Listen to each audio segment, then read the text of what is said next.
सोया हुआ कुछ लोगों ने उस पर आकर के हमला कर दिया।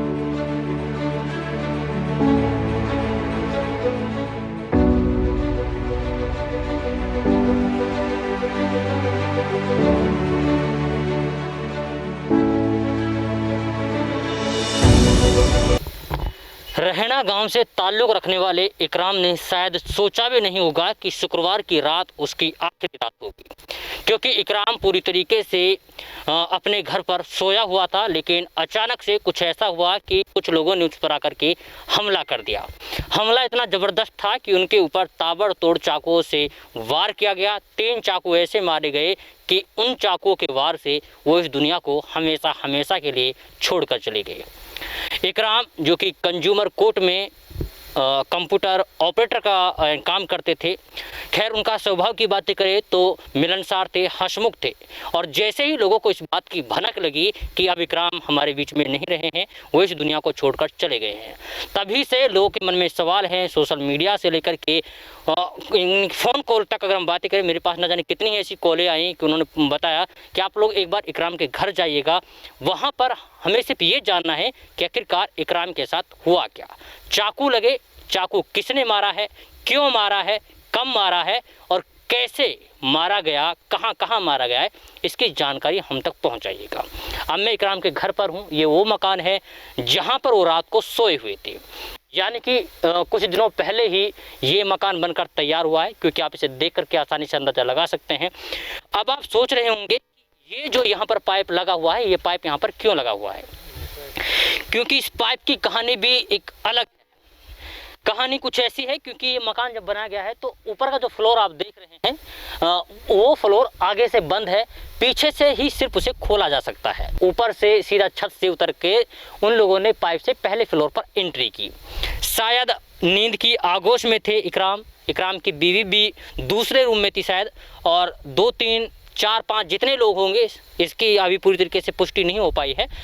वो लोग आए और आकर के इकराम को दबोचा और उसको 3 बार चाकू से वार किया गया। वार करने के बाद में उनकी बीवी को पता चला। उनसे जानते हैं कि आखिरकार पूरा मामला क्या है, क्या लगता है, कौन लोग हो सकते हैं, क्या कोई दुश्मनी थी या फिर कुछ और मामला है। आइए बात करते हैं। मैं उनका साला हूँ। इकराम के साला हैं। क्या नाम है आपका? मेरा नाम जाहिद हुसैन है। जाहिद जी, ये बताइए कि कैसे कुछ पता लगा कि किस तरीके से चाकू मारे गए, कितने चाकू मारे गए और कैसे पता चला उसके बारे में? जिस तरीके से आपके सामने ये मौके का जो मुआयना है, इसको देख के लगता है कि जिन्होंने भी ये हमला किया है, इसको एक स्पेशल रणनीति के तहत किया है और वो इसको क्या है कि जान से ख़त्म करने के इरादे से आए थे। अच्छा, तो वैसे बात तो नहीं हो पाएगी क्योंकि सारे लोग गम में हैं। कितने चाकू मारे गए?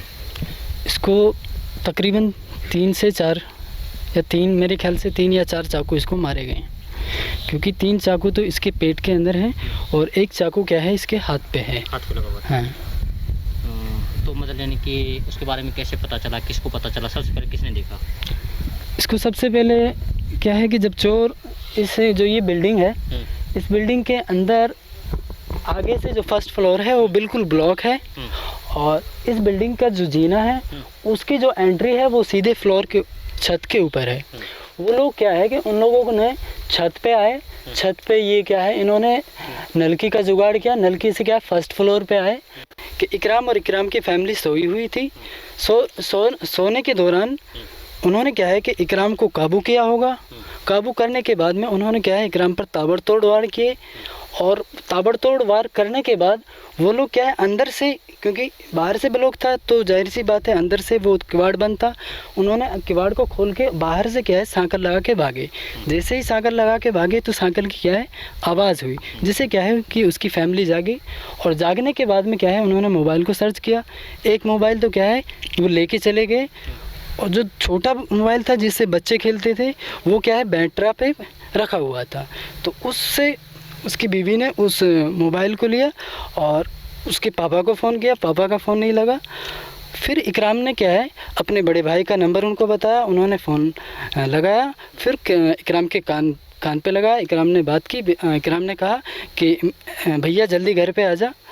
और उसके बाद में उसके भाई घर पे आए, वो भी देख के क्या है कि जैसे ही उन्होंने साइकिल खोली तो वो घबरा गए, एकदम से अचानक से भागकर वो फैमिली के पास गए, वहाँ से अपनी फैमिली को लेके आया, उसको तुरंत क्या है फिर वो हॉस्पिटल लेके गए।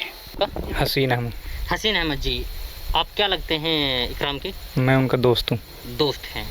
अच्छा ये बताइए कि इकराम के ऊपर जो हमला किए गए चाकू से, क्या लगता है कोई आपसी रंजिश या फिर कोई और वजह है इसकी? नहीं, आपसी रंजिश, ये हमारा जो शक जाता है पूरा जो मोबाइल गैंग है आजकल जो बहुत ज़्यादा सक्रिय हो चुकी है गांव में, कि अब से 1 साल पहले भी एक मोबाइल इकराम का घर के अंदर से चोरा गया था। तो उस मोबाइल का भी बिल्कुल पता लग गया था कौन चोर है कौन नहीं है। इकराम इस बात में एक्सपर्ट थे कि कोई भी चीज़ अगर चोरी से निकालने में उसको ढूंढ लेते थे। वो कंप्यूटर ऑपरेटर थे कंज्यूमर कोर्ट में, तो बहुत एक्सपर्ट थे उस चीज़ में। तो हमारा ये पूरा शक जाता है कि उन चोरों को इकराम को उनके बारे में पता लग गया था। तो उन्होंने जैसे तैसे फैसला कर लिया था, उन्होंने पैसे देने के लिए बोला था इकराम से। तो फिर अभी 3-4 महीने पहले उन्होंने पैसे देने के लिए मना कर दिया। तो कई ऐसे वाक्य हुए, तो इकराम ने उनसे कहा पैसे के लिए, उनसे कहा मैं तुम मुकदमा कर दूंगा तुम्हारे ऊपर अगर मेरे पैसे नहीं दोगे। तो बहुत से ऐसे वाक्य हुए कि हमारा जो शक जाता है, तो उन्होंने इसी बिना पे मोबाइल चोरी ना करके इसी बिना पे इकराम का मर्डर किया। अच्छा, यानी कि चोरी पता लग जाने के बाद में आप लोगों को लगता है कि उसके ऊपर हमला किया गया, मारा गया। अच्छा, ये पता है कि कहाँ के थे वो लोग, कौन थे? कुछ इकराम से आप बहुत क्लोज दोस्त थे उनके, तो कुछ बताया था इकराम ने कभी कि कौन लोग हो सकते? नहीं, ऐसा तो अभी मालूम नहीं हुआ है कि वो कौन लोग थे। मतलब ये ज़रूर हमें मालूम है, ये हमारा शक है कि जो मोबाइल गैंग जो गांव में सक्रिय हैं वो उन्हीं में से हैं। कहाँ के उसपे हो गए? गांव की है या गांव के भी हैं उस मोबाइल गैंग में, और उनके साथ बाहर के बंदे भी हैं। ये रहना गांव से भी हैं, टपकन से, मतलब आसपास गांव के बंदे सभी मिलके एक मोबाइल गैंग बनी हुई है जो हर जगह से मोबाइलों को चोरी कर रहे हैं। अब हम बात करते हैं उस भाई की जो इमरान के बाद में सबसे पहले घर इकराम के पास पहुंचे। इकराम को फिर इन लोगों ने अपने साथ लिया और सीधा हॉस्पिटल पहुंचाया। हाँ जी, आपका नाम क्या है? मेरा नाम सद्दाम है। सद्दाम जी, अच्छा ये बताइए कि इमरान के बाद सबसे पहले आप आए हैं ना? जी, जी। तो आप लोग कोई बात हुई इकराम से किसी तरीके की? उनसे कोई बात नहीं हुई थी, सिर्फ हम घबराए हुए थे और उसको हॉस्पिटल ले जाने की जल्दी में, सिर्फ उनसे कोई बात नहीं हुई और उसको हॉस्पिटल पहुँचाया था हमने। हॉस्पिटल पहुँचा दिए। तो कितने लोग लेके गए वहाँ? हम 4 लोग थे। 4 लोग हॉस्पिटल लेकर गए जी। आप लोग घर से जब हॉस्पिटल इकराम को लेकर जा रहे थे, आप लोग कोई बात हुई, उसने किसी को कुछ बताया कि किसने चाकू मारा है? नहीं, उसने कुछ नहीं बताया, लेकिन ये बोल रहे थे वो कि पहले मुझको दिखाओ, उसके बाद में मैं सब बता दूंगा। अच्छा, ये बताया। हमें ये भी नहीं था कि हमारा भाई हमको इस दुनिया से छोड़ के चला जाएगा। आप लोगों को लगा कि रिकवर हो जाएगा? हाँ, रिकवर। डॉक्टर भी बोल रहे थे कि कोई दिक्कत नहीं है, रिकवर हो जाएगा, लेकिन हमें भी ये नहीं था कि ऐसा हमारे साथ ऐसा हो जाएगा। अच्छा, तो इकराम ने किस वक्त दुनिया को अलविदा कहा? उन्होंने तकरीबन 1:30, यानी कि हम जुमा की नमाज़ पढ़ रहे थे, नमाज़ पढ़ने के बाद जब दोबारा हम हॉस्पिटल पहुंचे तो हमें तब पता चला कि हमारा भाई अलविदा कह गया। जी। अब आप लोगों ने कोई शिकायत पुलिस को दी किसी तरीके की? तो हाँ, शिकायत है, पुलिस को दी है भी। पुलिस की तरफ से क्या रवैया है? हाँ, पुलिस अपनी वो कर रही है।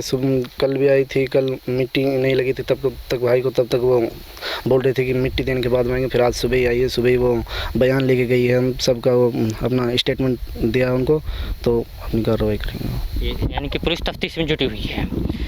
देखिए, आपके सवाल बहुत सारे थे और मुझे लगता है कि सारे ही सवालों पर हम लोगों ने चर्चा कर ली है और जानकारी जुटा ली है। ये देखिए कि ये रबड़ का पूरी तरीके से पाइप है जो कि आम घर में मिल जाता है। इसको बांधा गया है, मैंने आपको वीडियो में भी दिखाया था किस तरीके से इसे बांधा गया है, बड़ी मजबूती के साथ इसे बांधा गया है। खैर, सवाल बहुत सारे थे, बहुत सारे लोगों ने सवाल किए, पूछे कि आखिरकार हुआ क्या था, उसकी जानकारी यहाँ पर मिल गई है। लेकिन अब सवाल ये है कि भाई मोबाइल गैंग का आतंक किस तरीके से पैर पसार रहा है। क्या कभी आपने सोचा है कि मोबाइल गैंग इस तरीके से लोगों की जान लेने पर भी उतारू हो सकता है? क्योंकि आम ज़्यादातर हम लोग सोचते हैं कि मोबाइल गैंग आई होगी, चोरी करेगी, मोबाइल चोर कर ले जाएगी, चार्जर चुरा के ले जाएगी, एक की बजाय 2-2, 3-3 मोबाइल को चुरा कर ले के जा सकती है। लेकिन कभी हम लोग सपने में भी नहीं सोच सकते कि इस तरीके से मोबाइल गैंग किसी के ऊपर चाकुओं से हमला कर सकती है, और वो भी उस वक्त जब कोई व्यक्ति नींद के आगोश में हो। अब ऐसे में सतर्क रहने की ज़रूरत तो आपको भी है, सावधान रहने की ज़रूरत आपको भी है, क्योंकि कभी भी कोई भी चोर आपके घर पर आ सकता है और अपनी जान बचाने के लिए वो आप पर भी हमला कर सकता है। लेकिन अब सवाल ये है कि आखिरकार वो लोग कौन हो सकते हैं, क्योंकि हम लोगों ने जब परिजनों से बातें की, उनके यार रिश्तेदारों से बातें की, तो उन्होंने बताया कि इससे पहले भी यानी कि 4 से 5 महीने पहले इस तरीके की वारदात हुई थी, उनका फ़ोन चोरी हुआ। हालांकि उसके बारे में अभी तक कोई जानकारी नहीं मिल पाई है कि आखिरकार वो लोग कौन थे जिन्होंने चोरी की, और उन्हीं के ऊपर इन लोग को डाउट भी है। तो आज के लिए बस इतना ही, और सबसे बड़ी बात ये है कि अब देखना ये होगा कि क्या वास्तव में जिस तरीके से पुलिस प्रशासन तफ्तीश में जुटा हुआ है, क्या पुलिस के हाथ उन लोगों तक पहुंच पाएंगे जो कहीं ना कहीं इकराम के कातिल हैं? क्या पुलिस उनको गिरफ्तार कर पाएगी, या फिर पूरी तरीके से इस सस्पेंस का जो पूरी की पूरी वारदात है इसका पर्दाफाश हो पाता है या नहीं हो पाता है? तो आज के लिए बस इतना ही, फिर होगी मुलाकात एक नए प्रोग्राम के साथ, एक नए मुद्दे के साथ। तब तक के लिए आप बने रहिए सिर्फ और सिर्फ भारत टीवी के साथ। वीडियो जर्नलिस्ट मुस्तफीज़ के साथ मैं रिजवान खान, भारत टीवी, रहेना मेवात।